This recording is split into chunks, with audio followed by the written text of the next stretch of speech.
This morning we looked at Ephesians 4, focusing on the renewing of our mind and renewing our view of the salvation that is in Christ, renewing our view of His body and of His plan for that body. And so the beginning of that plan summarized in Ephesians, or the basic principles of that summarized in verses 4 through 6. And then the attitudes that we view of ourselves and of our walk with each other in verses 1 through 3. We looked at that. And then in verses 7 through 16, of renewing the spirit of our mind in regards to the work that God has for us to do together as His people. The end of chapter 4 and then into chapter 5 continues in a way that I didn't think I could really disconnect those two. And I think really the chapter break is a little bit artificial, that the thought really continues from the end of chapter 4 into chapter 5. And so in verse 23, Paul telling them and urging us to be renewed in the spirit of your mind. He talks about our view of the world, and then he talks about our view of our former conduct, and then he reminds us of the daily life of what a life of true righteousness and holiness involves. And so I think we can connect all of those themes in some ways, maybe revolving around verse 23 of Ephesians 4, be renewed in the spirit of your mind. And so first of all, let's renew the spirit of our mind in regards to how we view the world around us, those who are lost, those who are outside of Christ. In in chapter 4, verses 17 and 18, let's notice how Paul describes the position of the world, how he describes where they are because they are outside of Christ. He says, "This I say, therefore, and testify in the Lord, that you should no longer walk as the rest of the Gentiles walk, in the futility of their mind, having their understanding darkened, being alienated from the life of God because of the ignorance that is in them, because of the blindness of their heart." So he says a lot there. He describes the walk of the Gentiles, number one, as being futile.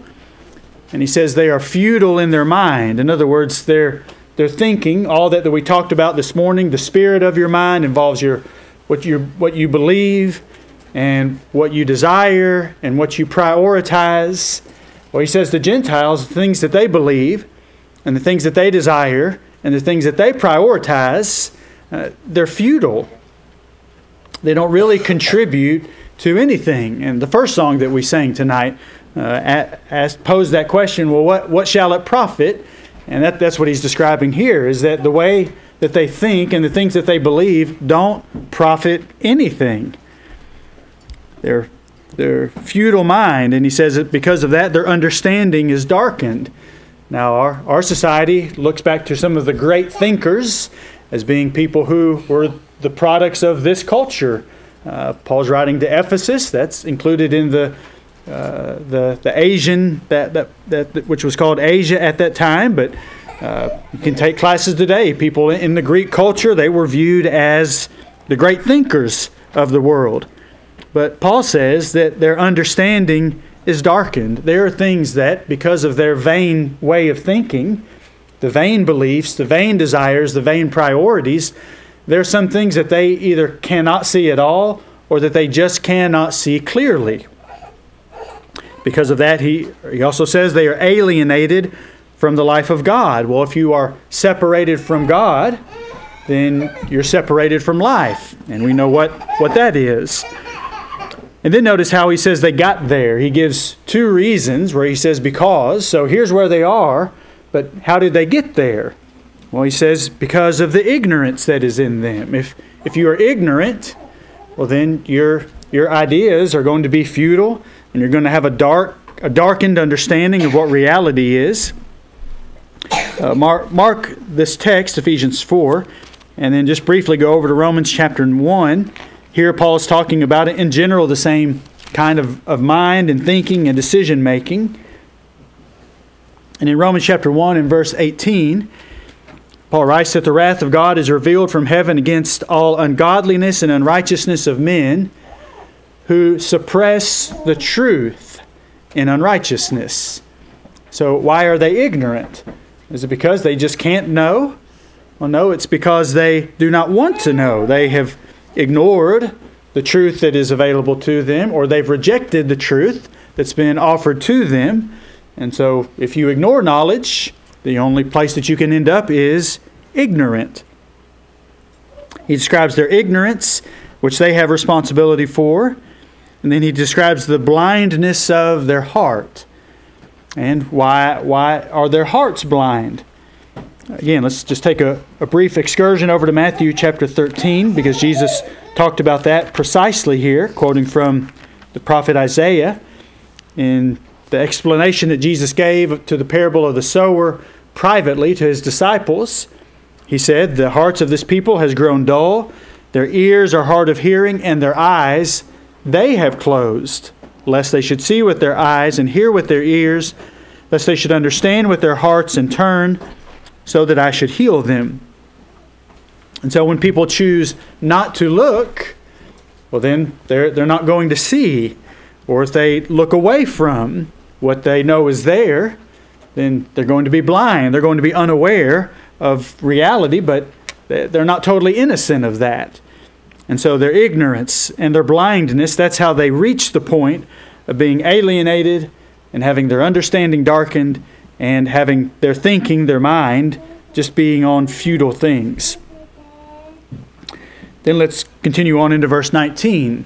So in all these ways, here is how he is describing their view of the world, and he's wanting them to renew that in their mind, that this is how you need to view who they are and where they are. Don't put rose-colored glasses on the life that they're living. Verse 19, who being past feeling have given themselves over to lewdness, to work all uncleanness with greediness. So where are they? How should we describe, how does Paul describe where they are? He says they're past feeling. That's the idea of apathy or being callous. And of course, if you have a callus on your hand, then you don't feel what sometimes you need to feel. There's the lack of a response where there typically ought to be a response. And so that's the way that they were when there were things that should have sent off a signal that this is not what it ought to be. Well, their mind, their heart just didn't respond to that. They went right into it as though it was normal. Well, what were some examples of that? Well, he gives them. They were given to lewdness and working uncleanness with greediness. Here, greediness, he's not talking about trying to accumulate wealth, but the greediness is connected to the lewdness and the uncleanness. They couldn't get enough, is sometimes the way that it's said of such things today. And how did that mindset come to the Gentiles in general, or since we're looking at Ephesians, Paul writing to the saints in Ephesus, how did that kind of thinking get into the mind of people who lived in Ephesus? Well, in part it was because of their false religion. If you turn back to Acts 19, you could see you could see the details where Luke tells that when Paul came to Ephesus here the second time, do you remember the crowd? The people of the city were stirred up. They all came to the stadium or the arena, to an area there, and they chanted for an hour or two, "Great is Diana of the Ephesians." They weren't talking about their governor. They were talking about their goddess, Diana of the Ephesians. That was the patron goddess of Ephesus. And people who have dug over there have found an image of Diana. And if you go and look up the image of Diana, that I assume would have been in the temple of Diana, this image is of a woman with breasts, with rows and rows of breasts. Not covered, just on full display. So, without trying to dig into archaeology to find out, I'll just ask you, how would you suppose that a society would honor a goddess who presents herself to anyone and everyone with her top uncovered? A goddess supposed to be the leader who doesn't bother putting a shirt on. What kind of a society and of a mind, what kind of restraint would that lead to or away from. I think that gives some hint to them being given to lewdness, to work uncleanness with greediness. Now, our society finds plenty of occasions to excuse uncovering themselves in a variety of ways.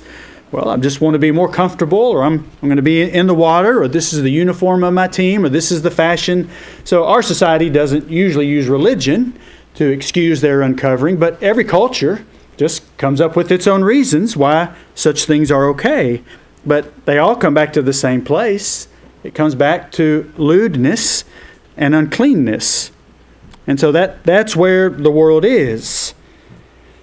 And then go over to chapter 5. Chapter 5, verses 3 through 7. Here's also how he identifies where they are. And to remind the Christians, here is where they are. This is who they are. But fornication and all uncleanness or covetousness, let it not even be named among you, as is fitting for saints, neither filthiness, nor foolish talking, nor coarse jesting, which are not fitting, but rather giving of thanks. For this you know, that no fornicator, unclean person, nor covetous man who is an idolater has any inheritance in the kingdom of God, of Christ and God. So Paul, where are they? And so here he shifts to some even more plainness of speech. They're participating in all kinds of sexual sins, and he says this is all covetousness. We might typically think, again, of covetousness being, well, I'm willing to steal from my neighbor some possession, or heaping up riches, again, as we sang. But here the covetousness isn't tied to that kind of material gain. Here covetousness is tied to uncleanness and fornication. It's tied to sexual sins. What happens when someone covets the sinful pleasure in ways that they don't have permission to? Well, that's the nature of covetousness, seeking something that is not mine. And that's why you have all forms of sexual sins in our society and in there. That can go even to the extreme of rape, or to the two who agree to be together sexually. But of course, Jesus reminds us, well, that kind of covetousness, it can even precede that. Whoever looks upon a woman to lust for her has committed adultery with her already in his heart. What is he doing? He's coveting. In our society, we sometimes call that pornography. It's not limited to that, but that's what pornography is. It's covetousness. Paul goes on from there. Filthiness, foolish talking, coarse jesting. This is the supposedly kind of light-hearted statements or a play on words, so common in music and movies and shows in our society. All that kind of filth. He says that shouldn't be coming out of your mouth. And if it doesn't need to come out, then we certainly need to put caution on what we allow in. What's Paul's point in all of this?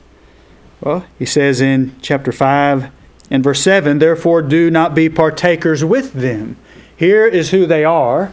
Here's where they are. Here's how they got there. And then he says at the end of verse 5, and here's where they are at least not going.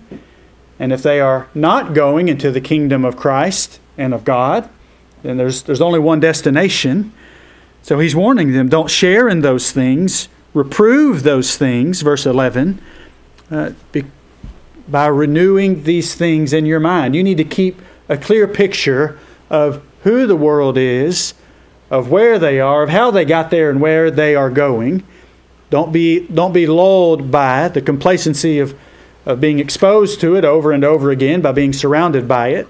And then don't be fooled into the vocabulary change that our society is going through, where wickedness just gets rebranded, where murder is called abortion or whatever it may be. Don't let the word choice fool you. You just renew in your mind your view of the world and where they are and where they will be.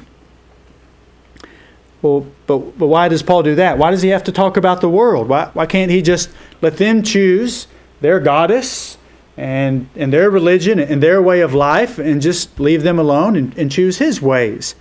Is Paul being arrogant here by talking about them in such plain terms?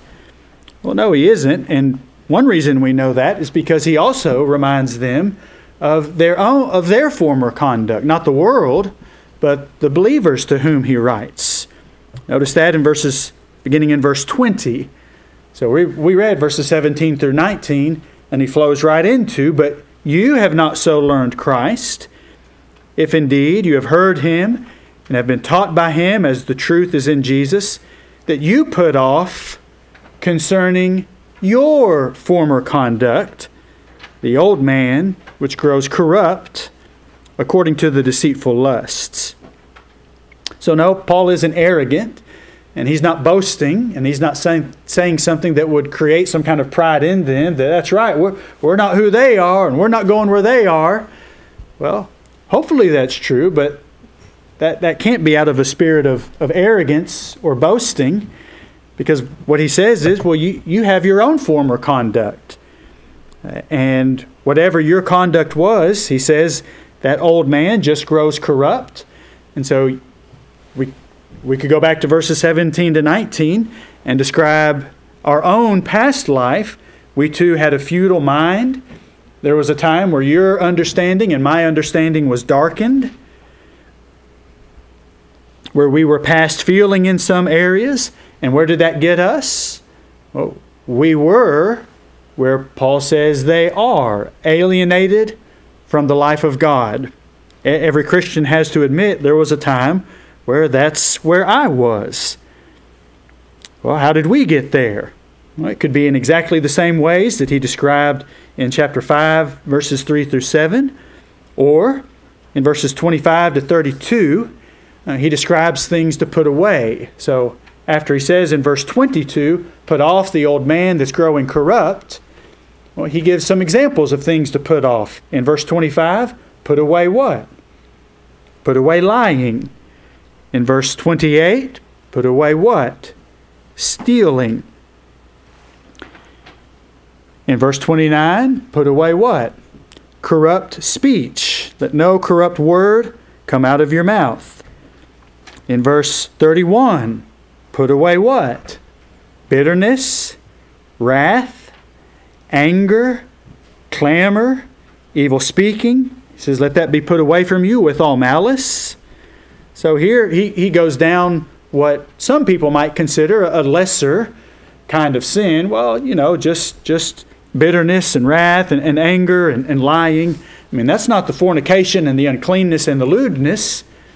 Well, it isn't, but it is. Because what's the result of those practices? Well, that alienates man from the life of God just as much as the other does. Look at Titus chapter 3. Paul says it even more plainly to Titus in Titus chapter 3, verses 2 and 3. That again, when Paul identifies the condition of the world, when he says that to God's people, he isn't building up their pride or any kind of boasting. Paul writes to Titus and says, he's telling Titus to teach the saints to speak evil of no one, to be peaceable, gentle, showing all humility to all men. For we ourselves were also once foolish, disobedient, deceived, serving various lusts and pleasures, living in malice and envy, hateful and hating one another. So again, what makes, as Paul's writing to the saints, what makes you any different than them? Well, if you take the big picture, we aren't any different than them. But what does make the difference is we have received the things that God is offering to all of the world. That doesn't produce any boasting or arrogance or pride in us, or it shouldn't. We've just received the very thing that God is offering to all of the world and to every creature. So without God, we would be no different. Everything that we read in the previous verses about them and about the world, that's where I would be. That's where you would be without the kindness and the mercy that God offers.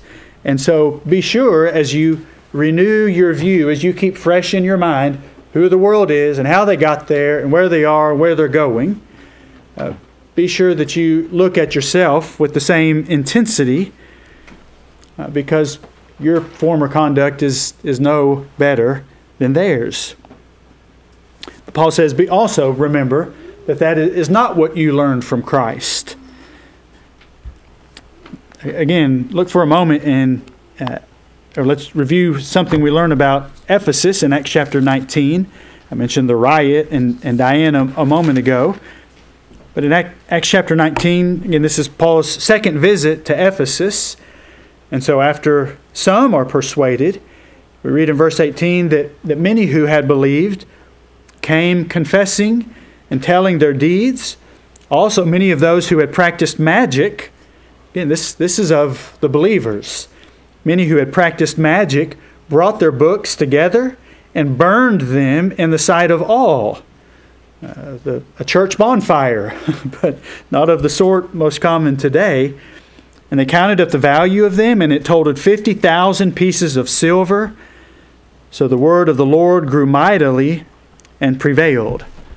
And so here's what they had learned, and even after having been forgiven, they continued to learn.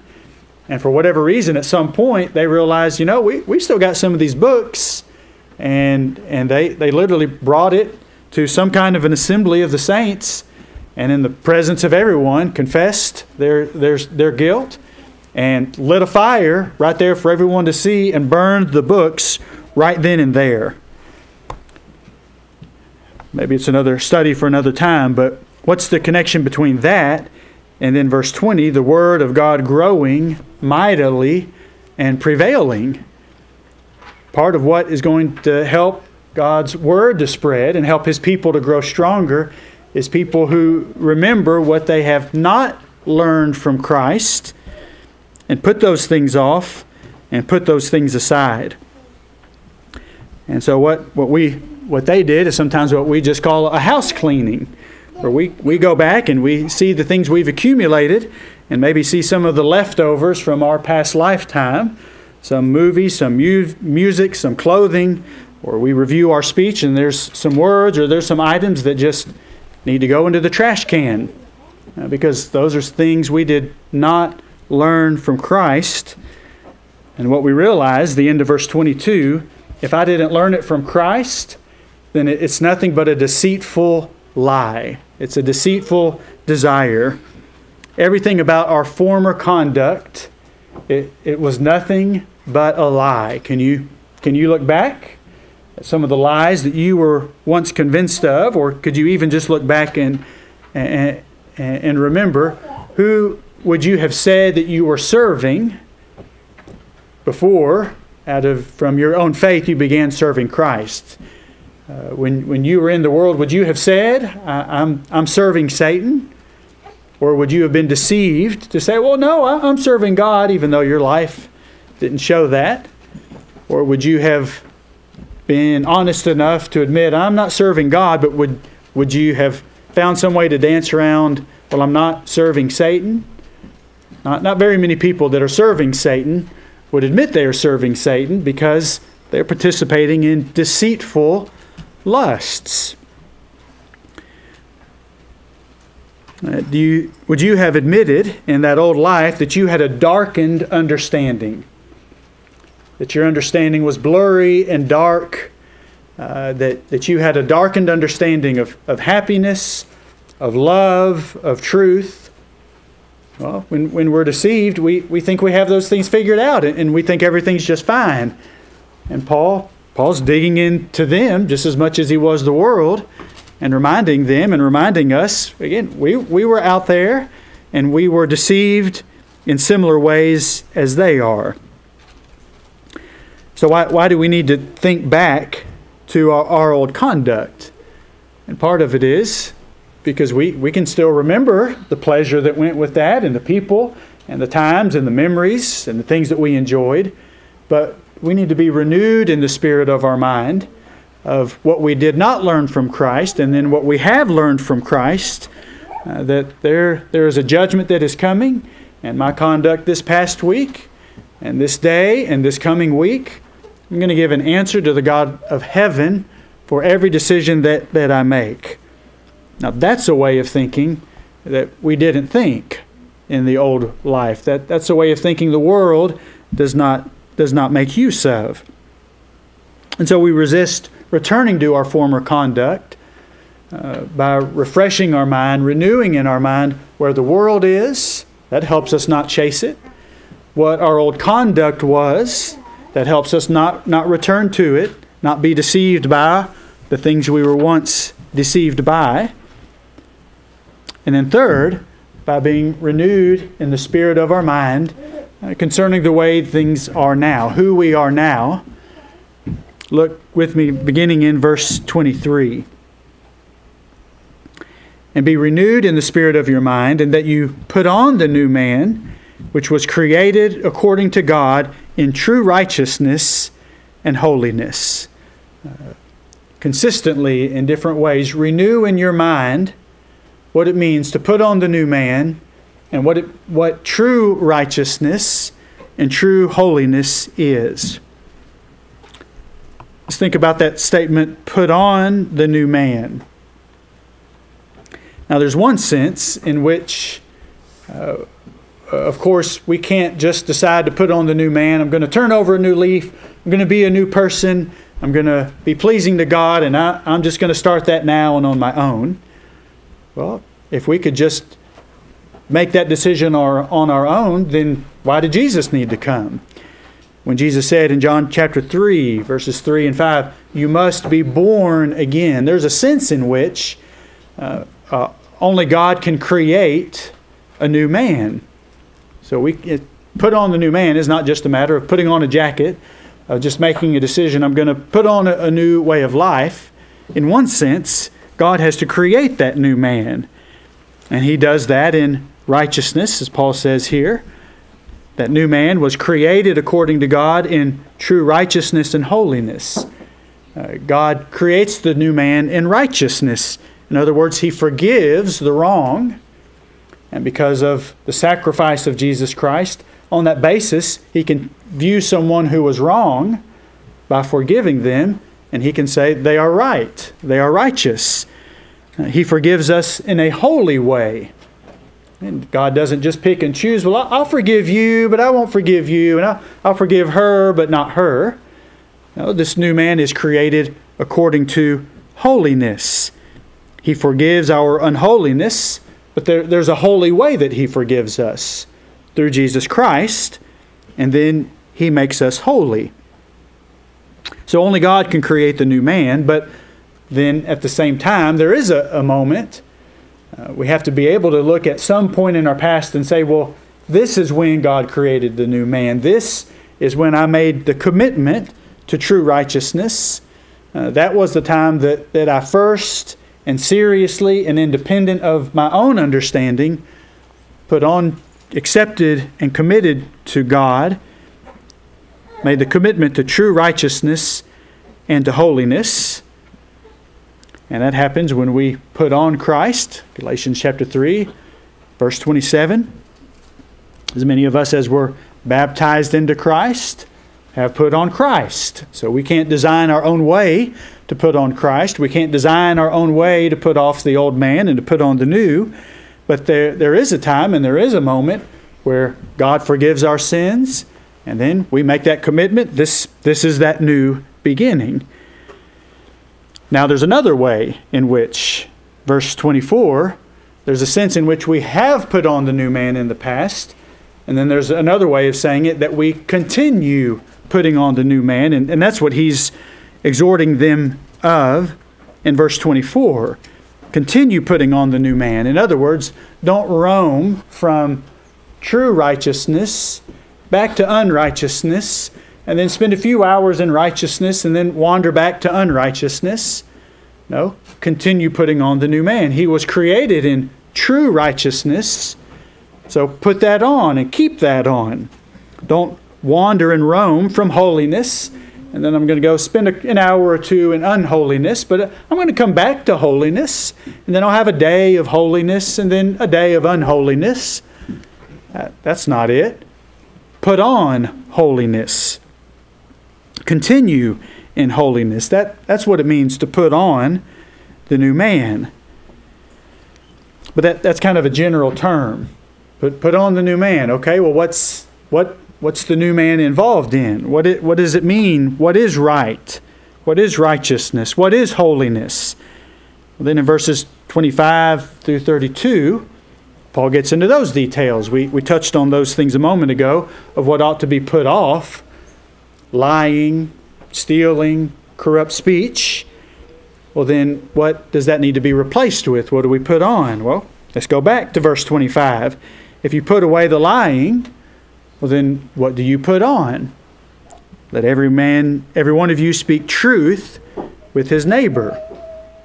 Others ought to be able to have confidence in us and trust in us, and there's nothing fake about that. If we put on true righteousness and holiness, then we speak truth with our neighbor. Putting on true righteousness and holiness, in verse 26, be angry and do not sin. Now, the way that Paul described that in 1 Timothy 3 and verse 2, being temperate, sober-minded, and of good behavior. Do you do that when you're angry? Because he says we can. We can be angry and be temperate, be angry and be sober-minded, be angry and of good behavior. Now that's 1 Timothy 3:2, where those traits are mentioned, and those are actually mentioned of someone who would do the work of an overseer. But I think we could all agree those would be things expected of every saint that is adding those things. So anger is not the sin. If we can be angry with temperance and sober-minded and good behavior, that's true righteousness and holiness. Next he says, working with his hands what is good. Verse 28. No longer stealing, putting that off, but what are we putting on? Let him labor, working with his hands what is good, that he may have something to give him who has need. Now, I've always thought this verse was interesting. Typically, we think, work with your own hands so that you can provide for yourself and for yours. And that's a good reason to work. But how often do you think about what I work for, what I earn? I'm given that from God so that I have something to give to him who has need. Do you work for other people? You should work for yourself in part, and you should work for other people in part. And doesn't the mind of a Christian train us in that, so that we are motivated to work? We're motivated to have opportunities to have something to give. It's more blessed to give than to receive. That's the mind that God develops in us. True righteousness and holiness.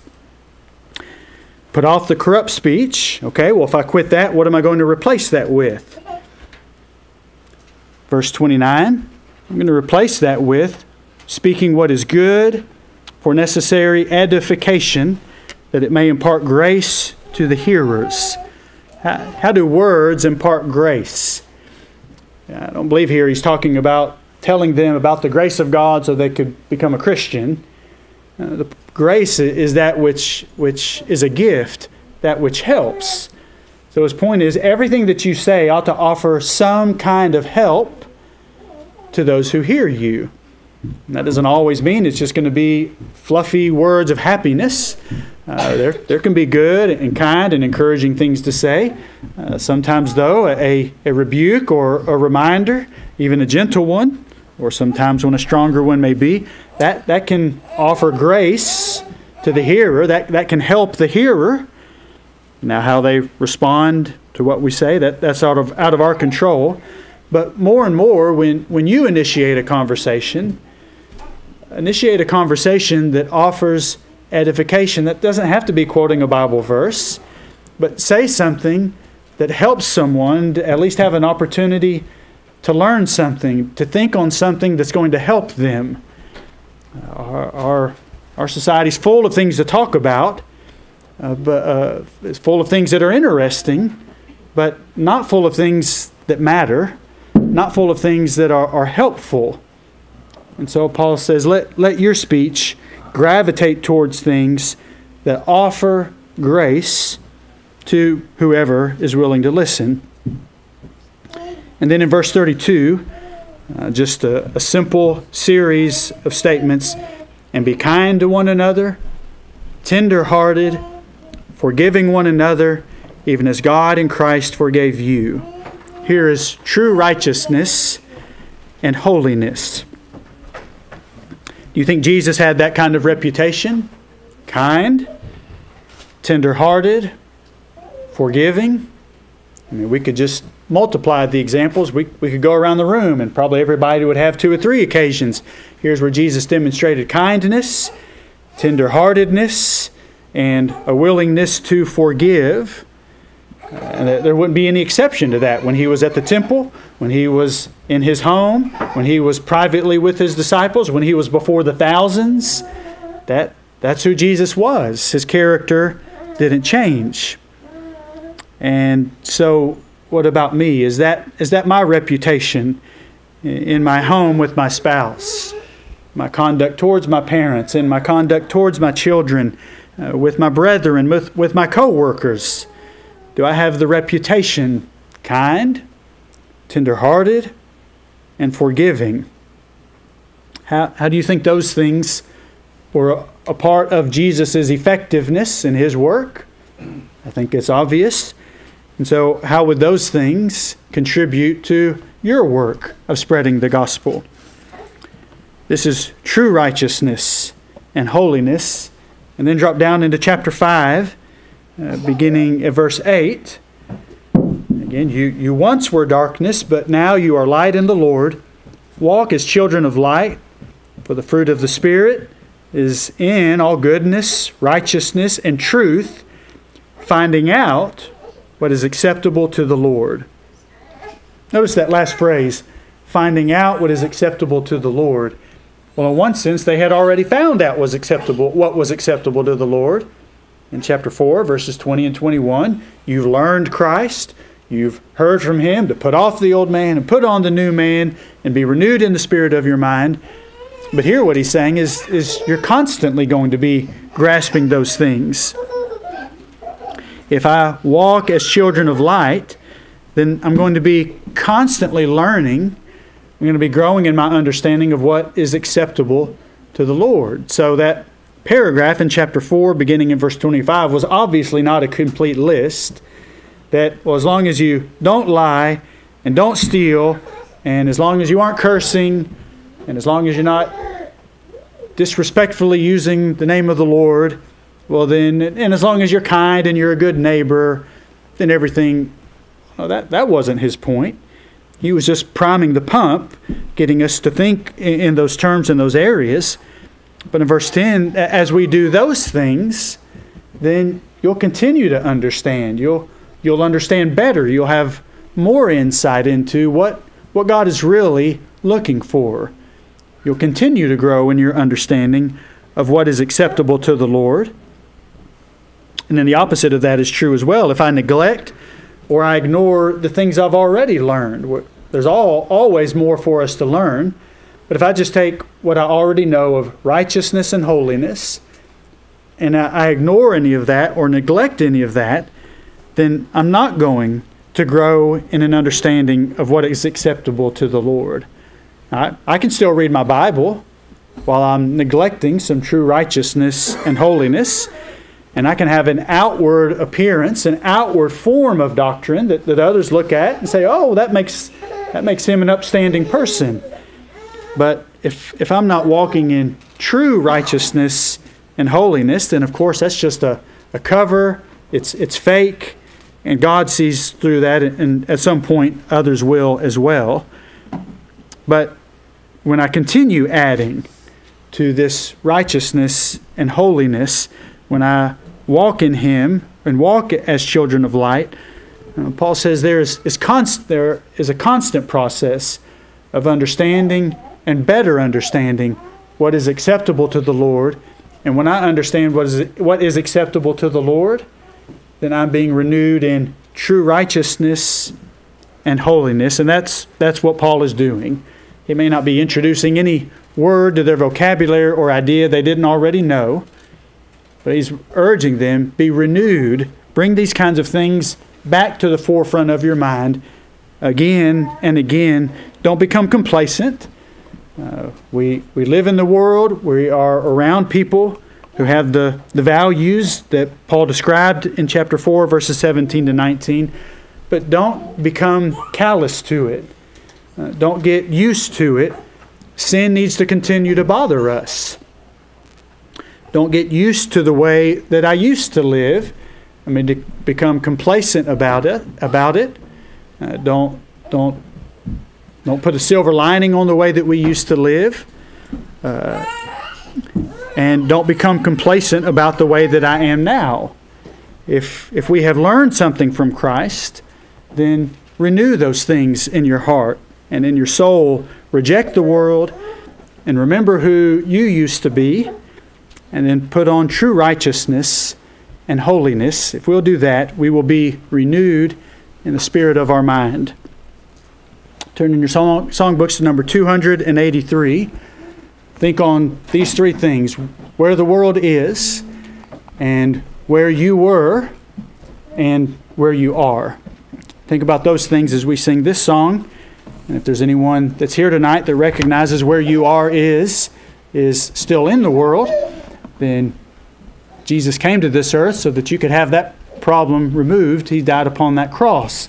He suffered because of your sin, and He rose to save you from your sin. If you are ready from your faith with your mouth to confess your faith and to be baptized into Christ, then God will make you new, and you can spend the rest of your life being renewed.